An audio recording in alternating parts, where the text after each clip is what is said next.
Are you like me and you find yourself avoiding networking events? You're not alone. There's lots of us entrepreneurs out there who find networking quite difficult. And yet it's so essential to the work we're doing. It's so essential to get out and meet the business leaders and the community leaders and to find opportunities for collaboration and conversation and connections.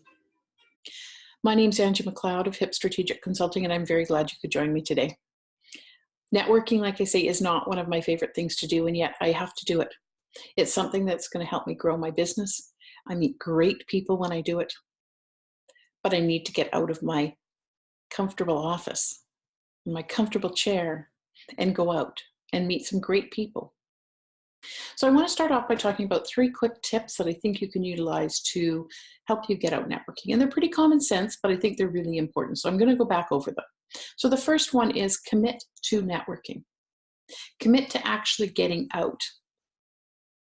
Now I have 2 ways of doing that. The first one is that I actually purchase the ticket in advance.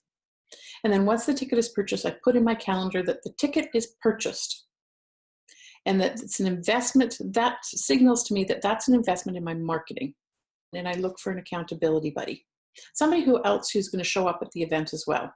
And by looking for that accountability buddy, I find myself in a space where if I've told somebody I'm going to be somewhere, I'm going to show up.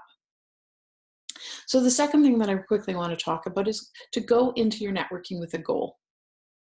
Know what your purpose of networking is. What is it you want to achieve by going out? Is it to connect with 1 or 2 people? Is it to let people know that you're looking for referrals? Is it to connect with everybody in the room because you want to invite everybody to join your email list? Whatever that option is for you, make sure you know what it is up front. So then the third thing that I want to quickly just touch base on as well is once you've gone to the networking event, you've talked to a couple of people or 50 people, depending on how many people you were setting out to meet, and you've collected all those business cards. You need to know what you're doing with those business cards afterwards. So have a plan for follow-up. So those are the first 3 things, the 3 tips.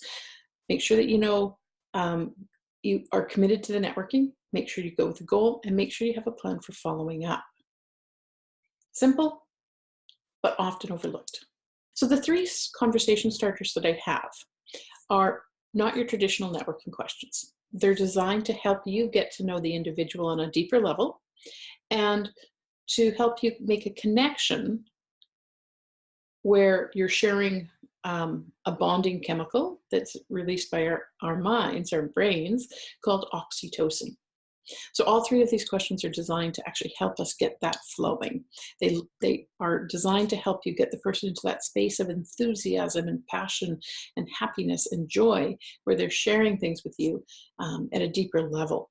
And then you're sharing in turn with them as well. So the first question that I would suggest that you take a look at is, what do you love most about the work that you do and why?